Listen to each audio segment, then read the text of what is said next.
প্রিয় দর্শক, আপনাদেরকে স্বাগত জানাচ্ছি।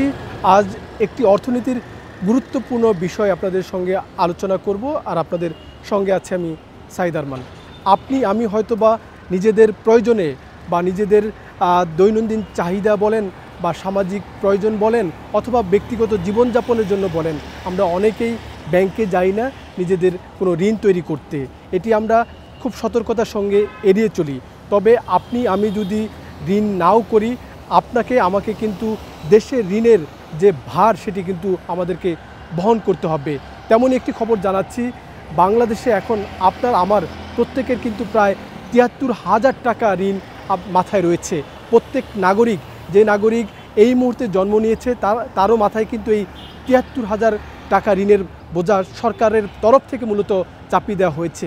আমরা একটু জানাতে চাই যে বাংলাদেশে কিন্তু এখন প্রায় ১০,০০০ কোটি ডলার বিদেশি ঋণ রয়েছে বাংলাদেশের সরকারের কাঁধে। সেটি আলটিমেটলি কিন্তু প্রত্যেক নাগরিককেই বহন করতে হবে।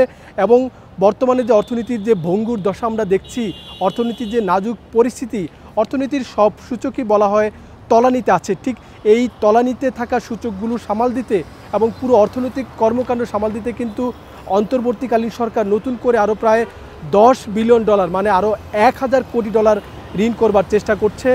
বিশ্বব্যাংক, এশীয় উন্নয়ন ব্যাংক, বিভিন্ন আন্তর্জাতিক সংস্থা সহ অন্য যে বাণিজ্যিক অংশীদার দেশগুলো রয়েছে তাদের সঙ্গে সরকার এই ঋণ নিয়ে কিন্তু আলোচনা করছে। আমরা এরই মধ্যে জানতে পেরেছি বাংলাদেশে যে সহায়তা রয়েছে বিশ্বব্যাংকের, তার বাইরে এসে কিন্তু এই অন্তর্বর্তীকালীন সরকারকে কিন্তু আরও ২ বিলিয়ন ডলার ২০০ কোটি ডলার ঋণ দিচ্ছে বিশ্বব্যাংক।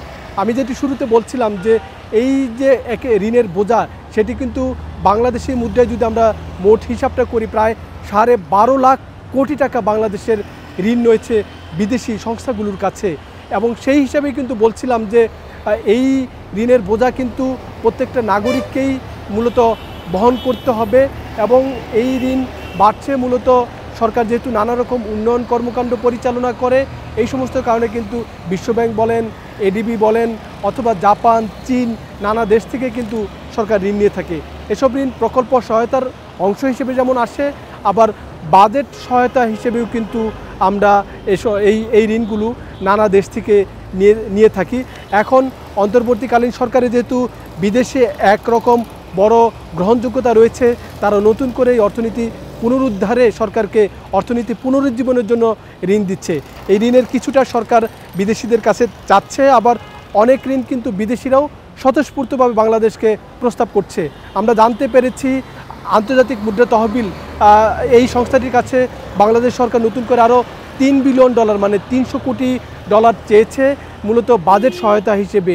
এর বাইরে যেটি বলছিলাম যে এডিবিও প্রায় ১.৫ বিলিয়ন ডলার ঋণ দেওয়ার কথা আলোচনা করছে।